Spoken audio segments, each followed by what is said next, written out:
Assalamualaikum warahmatullahi wabarakatuh. Alhamdulillah, salatu wassalamu ala rasulillah. Pada kesempatan yang bahagia ini kita akan menjelaskan tentang bagaimana cara pelaksanaan sholat id di rumah. Karena bisa jadi kita tidak bisa melaksanakan sholat id di lapangan karena ada halangan.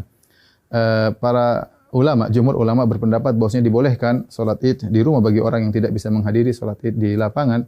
Sebagaimana diriwayatkan Imam Al-Bukhari rahimahullahu taala bahwasanya Anas bin Malik radhiyallahu taala anhu pernah sholat di rumahnya, fajama'a ahlahu wa banihi, maka dia kumpulkan istrinya dan anak-anaknya, kemudian dia menyuruh budaknya untuk menjadi imam. Ini dalil yang dijadikan dalil oleh para ulama bahwasanya boleh sholat id di rumah. Adapun bagaimana cara pelaksanaannya, secara umum pelaksanaannya sama saja. Tidak ada bedanya kita sholat id di rumah dengan sholat id di lapangan. Bedanya kalau di rumah kita tidak melaksanakan khutbah, itu saja. Baik, saya ingatkan kembali bagaimana cara pelaksanaan sholat id. Sebelum sholat id kita disunahkan untuk mandi, ya, yaitu mandi tersebut kita kerjakan setelah terbit fajar agar kita mandi di hari id, ya.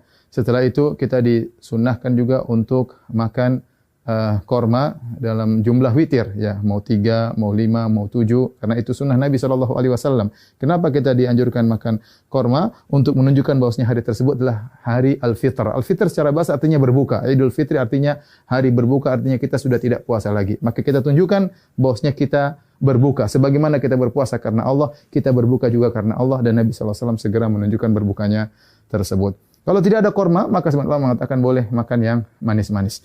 Kemudian setelah itu kita sholat id. Adapun sholat id, maka waktunya dimulai dari waktu syuruk, yaitu sekitar 15 menit setelah sunrise, setelah terbit matahari. Dan berakhir kata para ulama sebelum waktu zawal, yaitu sekitar 15 menit atau 10 menit sebelum azan zuhur. Di antara itu kita boleh melaksanakan sholat id. Tapi yang terbaik kita sholat id di awal waktu, di pagi hari. Adapun pelaksanaannya, maka kita bertakbir rakaat pertama 7 kali, rakaat kedua 5 kali takbir. Nah, ada khilaf di kalangan para ulama tentang 7 takbir ini. Apakah 7 takbir tersebut termasuk takbiratul ihram ataukah takbiratul ihram tidak dihitung, ya? Takbiratul ihram tidak dihitung. Ini pendapat Imam Syafi'i rahimahullahu taala dalam kitabnya Al-Um, bahwasanya takbiratul ihram tidak dihitung. Jadi bagaimana caranya? Kita bertakbir dulu, Allahu Akbar. Ini takbiratul ihram. Kemudian kita baca doa istiftah. Setelah kita baca doa istiftah, baru kita bertakbir 7 yang disebut dengan takbirat zawaid, takbir tambahan. Kita takbir Allahu Akbar. Allahu Akbar. Nah, apakah di antara takbir ini ada doa khusus? Tidak ada dalil ya, dari Nabi SAW. Nabi pernah disebutkan membaca sesuatu di antara takbir-takbir tersebut. Oleh karenanya, pendapat mazhab Maliki tidak ada bacaan. Namun sebagian ulama berpendapat boleh membaca sesuatu seperti mazhab Syafi'i. Kita boleh bertakbir, boleh bertahmid, boleh bertahlil di antara takbir-takbir tersebut.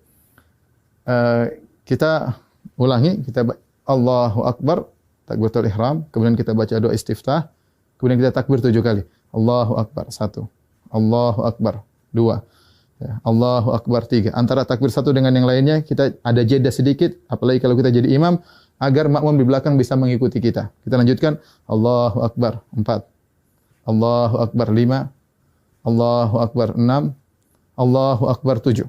Setelah itu kita ta'awudz, kemudian kita baca Al-Fatihah. Setelah baca Al-Fatihah, kemudian kita baca surat. Nah, surat ini kita bisa baca, disunahkan baca surat Sabbihisma Rabbikal A'la, atau kita baca surat Qaf, ya. Salah satunya sunnah, seandainya seorang baca surat yang lain juga tidak jadi masalah. Setelah kita selesai baca surat, maka kita ruku, Allahu Akbar, ya, seperti biasa. Kemudian kita sholat, sampai kemudian kita pada rakaat, mau naik ke rakaat kedua, tatkala kita sujud, ya, kita sujud, kemudian kita mau bangkit ke rakaat kedua, maka kita bertakbir. Allahu Akbar. Ya. Nah, takbir dari sujud menuju ke rakaat kedua namanya takbir al-intiqal. Yaitu takbir perpindahan dari satu rukun ke rukun berikutnya, dan itu tidak dihitung, tidak dihitung. Nah, rakaat kedua kita bertakbir 5 kali. Takbir tadi enggak dihitung, kemudian kita takbir lagi. Allahu Akbar. 1, Allahu Akbar. 2, Allahu Akbar. 3, Allahu Akbar. 4, Allahu Akbar. 5. Kemudian kita baca Al-Fatihah dengan jahar.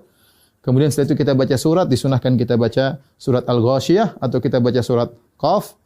Surat Al-Qamar, kita baca surat Al-Ghasyiyah atau kita baca surat Al-Qamar. Kalau tidak, kita baca surat yang lain, tidak jadi masalah. Kemudian kita selesaikan salat kita. Nah, setelah salat apakah ada khutbah? Jawabannya Anas bin Malik ketika mengumpulkan anak dan istrinya beliau tidak berkhutbah. Oleh karenanya asalnya kita tidak berkhutbah. Namun sebagian ulama seperti Ibn Qasim dari mazhab Maliki mengatakan jika berkumpul banyak orang maka ada yang berkhutbah maka itu baik, tidak mengapa, tidak terlarang ya.